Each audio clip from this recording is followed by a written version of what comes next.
Hello guys, welcome to my blog. আজ আমাদের computer সেন্টারে বার্ষিক সাংস্কৃতিক অনুষ্ঠান আছে। আমি আর আমার এই বন্ধুটা যাচ্ছি রক্ষিত, আর আমাদের মোহন বন্ধু আমাদের দুজনকে ছেড়ে চলে গেছে ওই একা একা। গাইজ আমরা দুজন যাচ্ছিলাম, যেতে যেতে এই ভাইটাও চলে আসলো আমাদের সাথে। এই ভাইটাকে তোমরা যারা যারা চিনতে পারছো অবশ্যই কমেন্টে বলবে এর নাম। চলো যাই এবার তিনজন মিলে। আমাদের এবার দলটা ভারী হয়ে গেল। এই দেখো গাইজ, আমাদের ডোমকল ভবতারণ হাই স্কুলের সামনে দিয়ে এবার আমরা যাচ্ছি।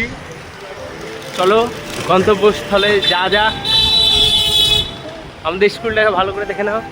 আর এই কার্ড দুটো এন্ট্রি করে ঢুকতে হবে।